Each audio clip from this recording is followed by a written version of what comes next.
drag queens are really self-sufficient. You kind of do everything yourself.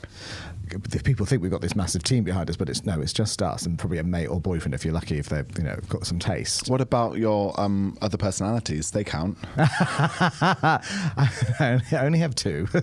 I have this, and I have watching Buffy the Vampire Slayer with the lights off. Well, it's two more than I thought you had.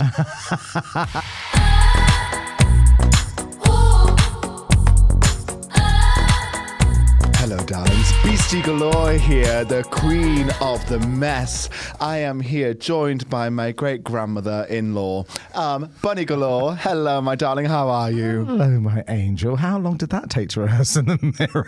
About 2 weeks. Right, I'm going to look in the mirror. I'm going to say this. No, because I've been sending to Owen my impression of you in Ibiza. I was like, hello, darlings. Bunny Galore here, queen of the cult movies. I say it 3 times a day. I say it 3 times a day. I'm glad you... And I'm really passionate about it because I got Northern. It's like, I'm real passionate about it being Bunny Galore. I wish I was. I wish you were too. I could barely tolerate doing it nowadays. It's literally a gun to my head. I'm surprised I'm doing this without a film crew here. Oh, we are filming it. There we are go. filming. You can watch us on YouTube, everybody listening. Yes, you can. And we've got to make sure that I'm actually looking at the right camera. Because I look at another camera and it's not even filmed yet. Our producers turned it away to stop me looking. I'm still looking at it. Shiny. Ooh, shiny surface. Ooh, yes. Shiny surface. How has your week been? My week has been lovely so far. It's not been that busy just yet. Lots of creativity going in my mind. Mm-hmm. I'm surprised I survived because I had my 3rd wedding at the weekend. You've had loads of weddings. Disclaimer, not my own weddings. I'm not my own. God, no. Imagine. I can barely make you tolerate doing me. I can barely get you to tolerate putting up with me for a week for a podcast. Oh, God. Yeah. Disclaimer. Oh, I want to scratch my skin off. You're not the only one. Yes, it's funny. I think you never have just one wedding. It's always a rash of them. Yeah. Because I think it might be you're entering a certain age of friends, probably if they're heterosexual. I guess it was all straight weddings? Yeah, they're all straight weddings. All straight weddings. And what was the age? Which I think straight people just call weddings. Apparently so. Ooh, how would I know? But why would I care? I hate weddings. I absolutely despise them. I absolutely despise weddings. I think they're sweet. I think they can be too long. I think that's why I don't like them. I think if it's a religious service, it's like, okay, hurry up the pace. Go, keep going. Yeah, like, do the I do, see the dress, do the vows, do the I do's, in, out, done, 15 minutes. I hate the gap between the ceremony and the reception. I hate that gap. The only time I've been to a really good one lately was, which was a while ago now, Lauren Hall and Matthew Malthouse's, because they kind of had done it, so it was every section was covered. Ooh. And it was all like 1945, not bespoke. What's the word when everything mismatches? You're asking me about words. Oh, sorry, you're silly me. You're on your own. You're on your own island right now. I want to also call it bespoke or burlesque. It's the wrong word. Listeners, if you probably can fill it. Mismatch? Mismatch. Yeah. Not matching. Matching, not. Clashing patterns. That's the best I can come up with right now. I don't have my thesaurus right now. That's fine. Done. Anyway, I usually use it to prop up my phone to take photos of myself. Oh gosh, yes, and funny because it is true. And that was a gorgeous wedding. It's the first time I've been to one where I went, oh, actually, I can see myself doing this. I can see do that. You should just do a Carrie Bradshaw and be like, I'm marrying myself, and here is my wedding gift list: £400 shoes. I'm so proud that you're actually now quoting Sex and the City. I know, That's right? Fantastic. I was interested to see what your opinion was, because it's 25 years since it aired. It's a little bit different. It's not like a modern everyday show, but I think it's still so powerful, the things they tackle. So far, the only episode where I've winced and found it really uncomfortable is the bisexual episode. Yeah, that's strange. That was quite old-fashioned at the time, but it's not. It's not aimed at us. No, it's not. No. It's aimed at the general masses of America. But even at the time, I was a bit like, well, that bisexuality is hardly something new, but they're trying to bring it to a wider audience. Yes, exactly. Now, obviously, the conversations The wider population of America. East Coast and West Coast, New York and that side, they're great. They're fantastic. Yeah. It's just that middle section is a little, perhaps, It's the dead zone. simplistic. That was your nickname in prison. Dead zone. I was the warder. I was matron Mama Morton. And when you get to Mama, Please don't good sing. to you. People pay for that, darling. I'll have you know. Hold on. Well, not that. I'm not saying very much. Let's go get this out. Listeners, I'm jingling my keys because Bunny can't seem to find one. I thought it was the keys to your chastity belt. God knows you need to start using one of those. Or making better choices, depending on what side of the coin you're on. Well, yes, I do need to start making better choices because remember a few weeks ago where I said I thought I was going to be dumped by my therapist? Stop it. I'm being dumped by my therapist. Not in a relationship wise. You're talking as work. he's no longer accepted. That's good though. That means you've completed. Well, no, he's having surgery, so he needs to take 6 weeks off. That's what he told you. Yeah, that's what he told me. It's like, sorry, you number who this? No, I do not. I do not know James Colebrook. I do not know them. You're breaking out. So yes, by the end of September, I will be therapistless. Be warned, population. I will Lock up your husbands, lock up your sons. I will warn the emergency services. Lock up your doctors. Well, yes. But actually, I feel really good about it. I feel. You can tell. He says as he swigs a whole thing of gin. I'm terrified. You've gone onto a new level of spiky. Yes, I can see it's going That well. Spike, he only shaved a couple of days ago. Where? My arms, my legs, and my chest. Oh, there we go. It's a big job, isn't it? It's like I think we're both probably as in the real world hairy as each other. And it's like the Golden Gate Bridge. You've got to start at one end, and by the time you get to the other, Literally, I'm like Play-Doh. I pinch my nose and I breathe through it, and I'm hairy again. I think because you're quite Italian, olive-skinned, and that kind of hairy. I think that's why. And I have no idea where it comes from because my siblings are white as hell. They're like translucent. And why am I really northern again? I don't know. This is what happens when I go to the regions for a few days. Oh, is that where the wedding was? Yeah. Sorry, you were telling me about the wedding. Oh, it's all right. We love a Divergent. Yeah. A Divergent, that's a film. A digression. Yes, a digression. That is the word. Well done. A divergence of topic. Yes, there we go. Yeah, the wedding was in Northallerton, and it was my best friend Hannah. It was a beautiful day. I had no idea what her dress was going to be, so that was really exciting. Oh, lovely. Okay. So she came down the aisle to Never Enough from The Great Showman. Oh, lovely. And literally took my breath away. I was like, you bitch, you made me cry. Oh. But it was the hottest day of the year. Yes, it was. For some reason. Was it on Saturday? Yes, a Saturday. For some reason, I have a knack. When it's cold as hell, I'm in the skimpiest of outfits.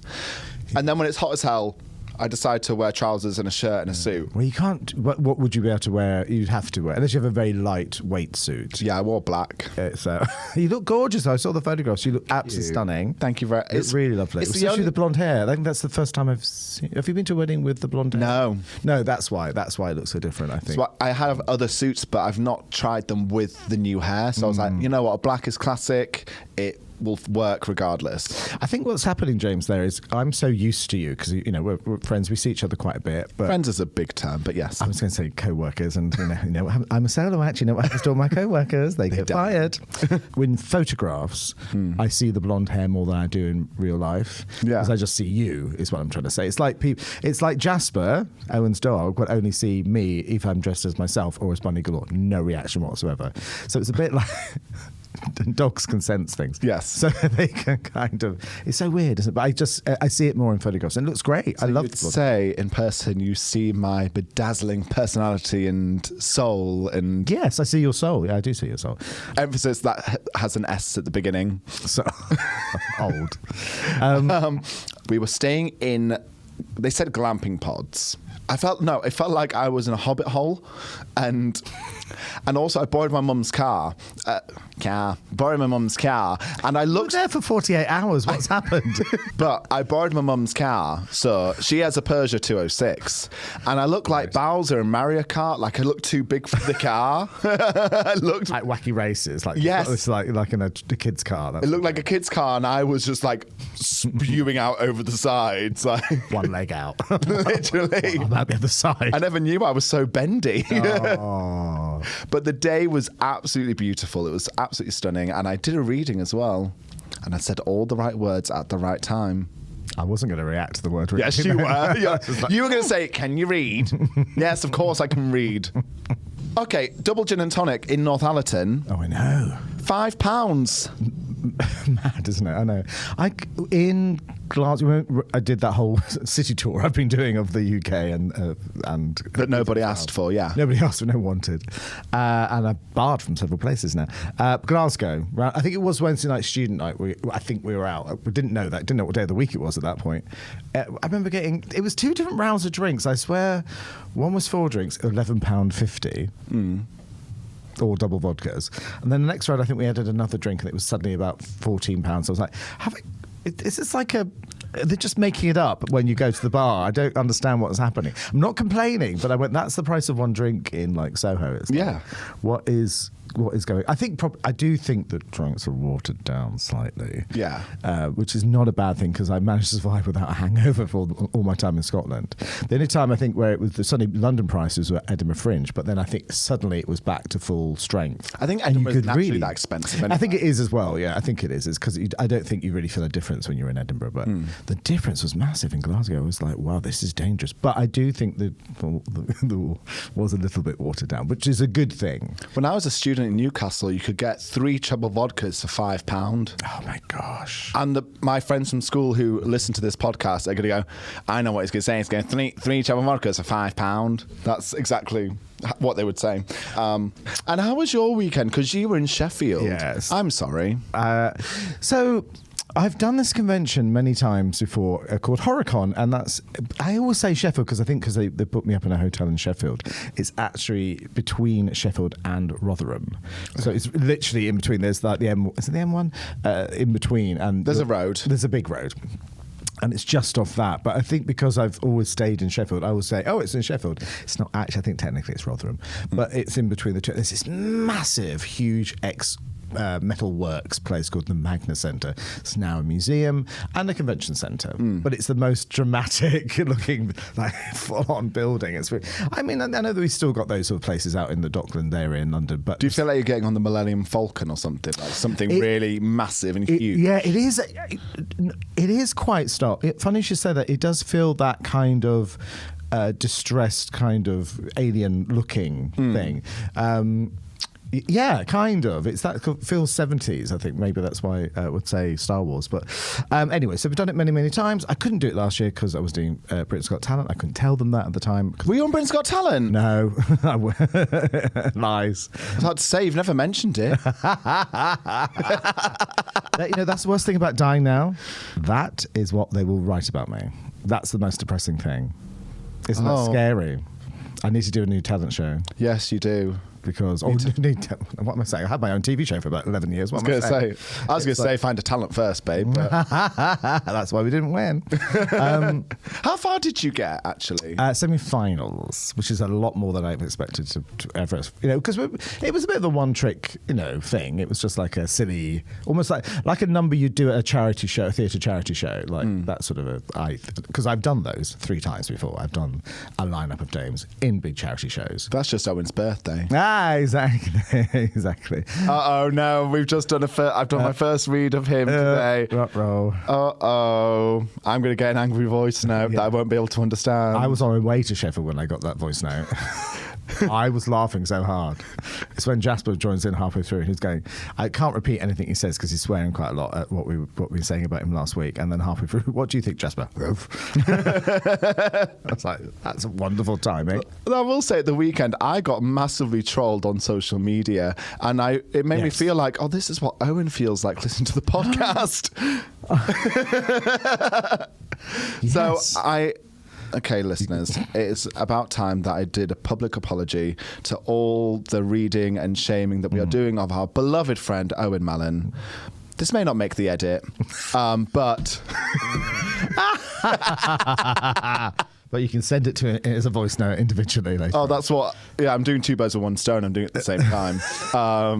See, we did apologise to you, but you are a very dear friend. We're grateful to have you in our lives, and we would be even messier if he wasn't around to massively. read us in. I answered back with, I don't remember saying anything that bad. Neither do I. You said loads. Okay. You said loads. He was like, you judged my anatomy. I was like, we praised your anatomy. Right, exactly. It went like 18 inches, and that's just girth. No. Oh, gross. I got told not because it's Owen, but because 8. Oh, no. I didn't realise that was going to paint such a vivid picture for you. I was like, monster trucks. Literally all Thomas the Tank Engine, literally. Again, that's his nickname himself. Damn it, now I've done it now. Apologise now. I'm so sorry, Owen. Yes, I will voice note you individually on each case that I've read you to fill for the last 7-8 years of my life. Hey, moving on. We're done with that. I've got Sheffield. I got that. I got that voice note on the way up to Sheffield. Anyway, next day convention. So this isn't HorrorCon. This is PopCon, which is a pop culture Comic-Con thing. So in other words, has sci-fi. I was interviewing and doing the Q&A for Peter Davison, the Fifth Doctor, and his companion Sarah Sutton. So the 80s ones that came along just at the beginning of the 80s, reinvented the show after the really, really successful period of the 70s with Tom Baker, the guy with the scarf.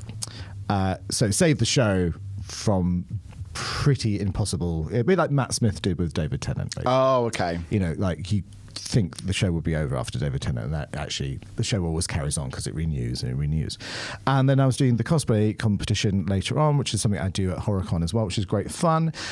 Absolute carnage. And I do, not often I praise myself, but I am really freaking good at what I do, because only I could go from a 4-year-old girl dressed as Snow White to like an 8-foot guy dressed as a predator seamlessly in a competition. I think say still as Snow White. So, yeah, that would be even better. Yes, it's funny, isn't it? It was just, it's juggling at carnage, and I forget how good I am at that type of hosting. Yeah. Hosting in general, really. You're good on your feet. Yeah, I never used to be, though. Yeah. Some people say you're good on your knees. I wish. But no, you're good. You similar to how Carla said about Gok, that you've got the gift of chatting shy almost. Yeah. They can just talk and talk and talk and talk, which is brilliant. Keep going. I think the thing is I've found the situations I can apply it to. Yeah. Podcasting, for starters. Therapy, maybe. Therapy. There's no therapist that can hold me. No, you'd be dumped straight away. Yeah, get out, yeah. Oh gosh, yes. Where to start? So yeah, it was great fun. I was slightly melty, and I now also seem to be back in the 1970s myself. I am allergic to loads of things. In Ibiza, I had a plaster on my ankle. New shoes. Yeah. I was allergic to plasters in the 1970s. Never been allergic to them since, and in 2023 I'm now allergic to them again, and basically my shin looks like Walking Dead, and then I know it really is scary. And then I think I had some soup yesterday with chili oil in it, and so I look like a bag of chips. My lips I don't know if you can see, my lips are a lot bigger. I was about to say, they look very luscious. Yeah, that's why. They look like you've gone to a doctor and been touched by an angel. I know, exactly. But also the rash is coming up everywhere, so I've just taken some tablets. So you're all blurry shapes and colours to me right now. Well, Thank what else? God. I was about to say, what else am I to you generally? Comedy crutch. Keep going. Sidekick, barely adequate.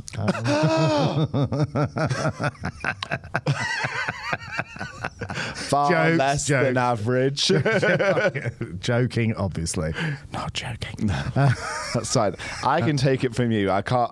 I'm now a bit at my wit's end with it, or from the internet. I wanted to talk about this because because you've never been trolled. I have now. Yeah. No, I finally did with the new TV show. It's a loosely termed TV show. Me dragging television back to the 1950s. because I'm suddenly in an American market, I think I started to get a kickback and a pushback, because with these kind of conventions, it is very white straight male, that world I'm existing in as a queer voice and a queer artist, which I never call myself, but I'm using that term because the kids do. Queer to me still is an insult. So anyway, but nowadays, Do you still see it as an insult? Yes, I do. Oh, I really do. I hate it, but it is kind of a terminology that we use nowadays. yeah. I grew up in this century, so I don't know. I think if you put it in a queer artist or a queer singer or whatever, you kind of put it like that, then I don't mind as much. But if it's just the word by itself is triggering. The word by itself, I don't really understand what it means in its own thing. Like, that differentiates it from gay, lesbian, bi, pansexual, asexual. I'm not sure how it. Or is it just an umbrella term for all of them? What it's used for now. Yeah. I think it's used to cover all the bases now. It's just a safe. It seems to have sunk into that. I think when it's a safe word to use whenever. Yeah. Initially, I think it was just being used to describe a gay artist, and then it's kind of being used as you just said, an umbrella term, which I think is why I don't mind it now. Yeah. Weirdly, whether before I still go awkward, it'd be like using the T word to me. That's how. Oh, tree, tiger, Tyrannosaurus. Mine literally just went to a blank. I went, T word. I know.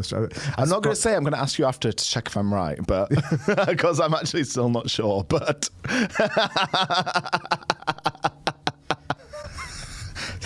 Dixie Licks. Yes, that one. Anyway.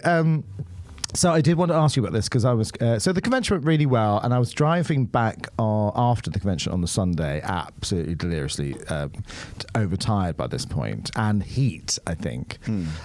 So I stopped to get something. I thought I better break up the journey. I'll stop and I'll have something to eat, and because it's about your phone lies. Oh, it's only 3 hours 10 minutes. No, it's going to be 4.5. Yeah, exactly. Lies. Lies, lies. Yes, exactly. And Lorna laughs. The system lies. Lies.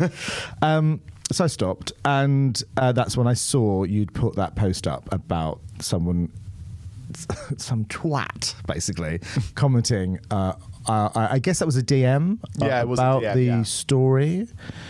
Yeah, it was so I went to see my friend Alexis.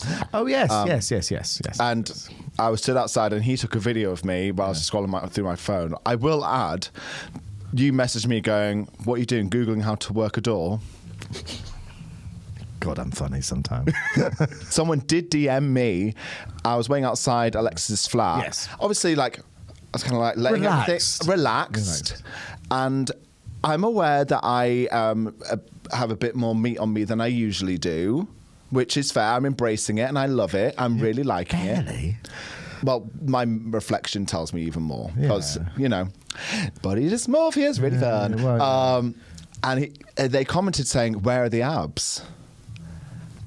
And I was just absolutely like, no, not this. Yeah. This is not the thing that you're going to come for me for and not get away for it. So I was like, you know what? This can be really triggering for loads of people.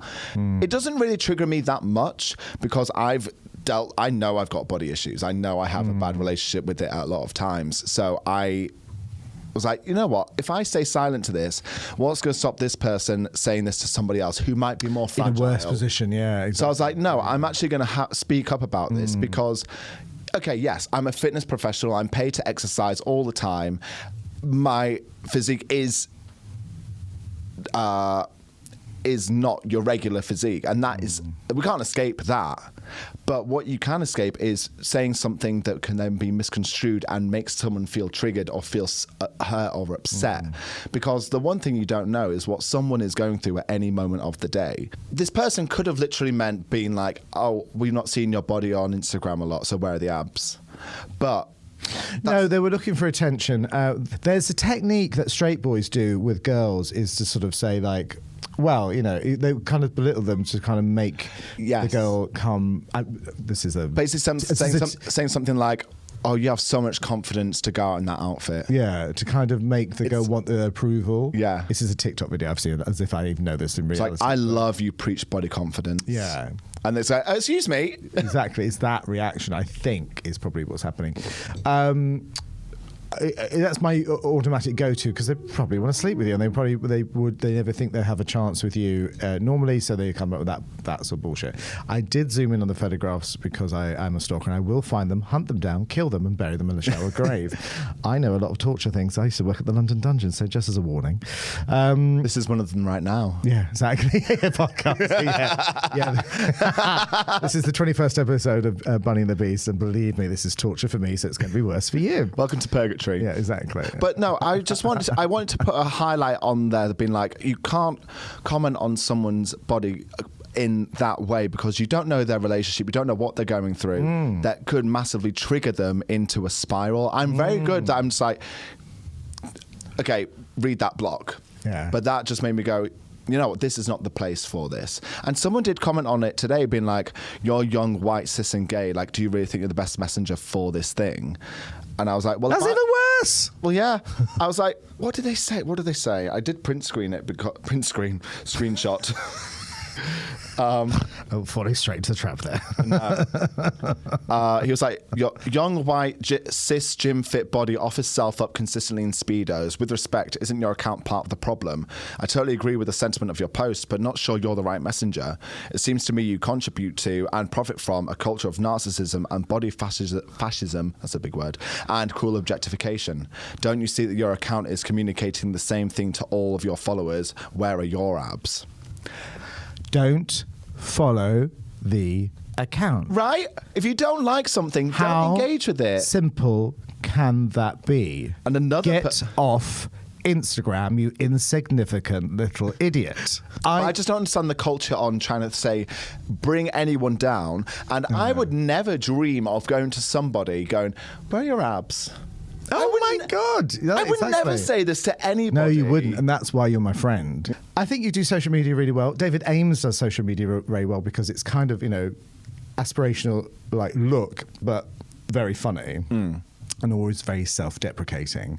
And maybe the self-deprecation isn't coming across on some of the posts, but I see that in yours. Yeah. I do not get how you... I don't understand. I don't understand that attitude. Neither do I. And they're probably lashing out at 17 other kind of influencers. Exactly. I just always kind of think, what a sad little life, Jane. Yes. What a sad little life that you have to come for a stranger on the Instagram. I've noticed I'm more angry about this because it's you. Yeah. If the people I got calling me, it wasn't a lot actually. It was about 3. Yeah, what do they say to you? It was some journalist. I'm using air quotes here because I can't find one single article he's written, but he does go for charity runs, which is really dangerous to put that on the internet when you can actually tie a wire across the road. No, joking. In case the police are listening. He said, called it woman face, which is like calling something blackface, basically. Oh. And which I thought was a really strange, because I was like, one, why are you watching a horror channel in America? And 2, you think I'm pretty? That's what I was going to say. I could pass. Yes. I had a oh right, okay, this is something I don't want to put this out, but I just had another convention cancel because of the drag situation. It's a family show, apparently. But the funniest thing that I found, and I didn't book this, the producers of the show booked this, and I was like, I'm not really sure I'm comfortable with this, but okay, sure. I never think I'm famous enough to sit there and sign things, that kind of thing. I prefer to interview. I will sign anything you want.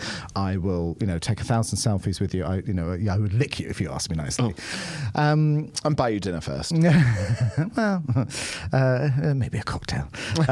Anyway, but I'm quite happy to do meet and greet wherever. I don't. I'll do an official meet and greet. I don't think I'm that kind of, because I don't think people want that particularly from me.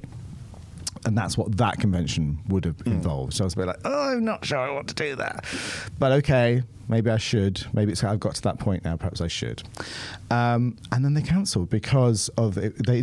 But they'd asked the producers, is Buddy a male or female? And the first, their reaction was they were livid for me, and I was going like, "Oh my god, you had to ask!" My goodness! And also, I was like, "Did you not just Google me? Like, if you Google me, you were pretty, you would find out pretty quick." Well, go on your Instagram because you have photos with a multitude of twinks as yourself. As myself, yes. Yeah, loads of them, yes. Speaking of twinks, yes. How is Aidan? He's so much better. We went back. I've been in full overprotective dad mode ever since. So, but he's a lot better. So you've not had any other friends that have taken ill that we can talk about on the podcast? No injuries, no nothing. Roddy did manage to grate half his hand off that night. When the way they described it to me, it was grated his hand off. Yeah, it's like a new, like one of those, the kind of like QVC kind of gadgets. Yeah. I think actually you're supposed to. There's a clamp thing that you clamp down on the whatever it is, the potato, whatever, say potato, and then you use that between your hand. Oh. Potato. Say potato.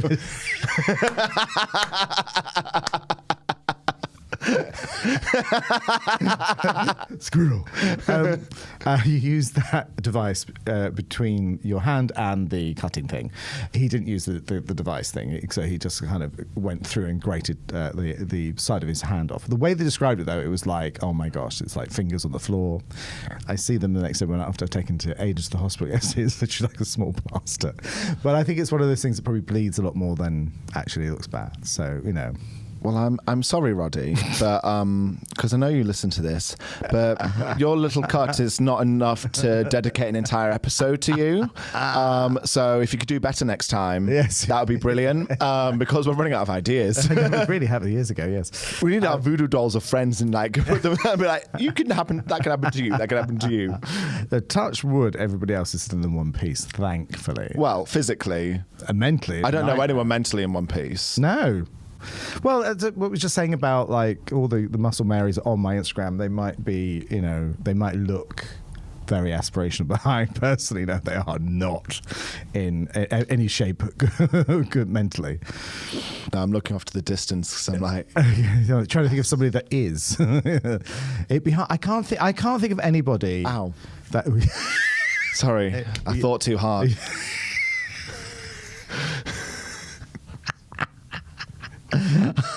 It hurts. What's going on? I feel like Jean Grey in the X-Men cartoon was like, Scott, no. Like she'd lose her power for about 3 seconds and she'd pass out. Yeah. That's how I feel. 4 and 2 makes smash. 6. Yay! Well done. Super proud. You get ice cream for that. Well, I think then that means this week, the object in the Beast Castle, I'll be a calculator. And I'll be a blackboard so I can write the figures in big, huge letters for you so you can see them. Well, I got to be black. Racist. Anyway, yes, moving on. Thank you, listeners, for tuning in. June's bus all over. We're in September now, James. Come on. Thank you for oh my God! How many cans have you had before you got here? Two. Two. Do you want to close this episode out, please? Darling. Well, on behalf of the Beast, James Colebrook, the one and only, the podcast boyfriend that everybody deserves because he is amazing. Oh. And I take the mickey a lot out of him because he deserves it. I was going to say because I fucking deserve it. As you remember, I'm an only child, and therefore I always wanted younger brothers around me, and you're a perfect younger brother because you need encouragement and consolation all the time, which is perfect. And my grandma died 2 years ago, so the spot is free. There we go. There we go. I am honoured to take that spot. I really am. Yes. So till next time on Bunny the Beast, we will see you soon.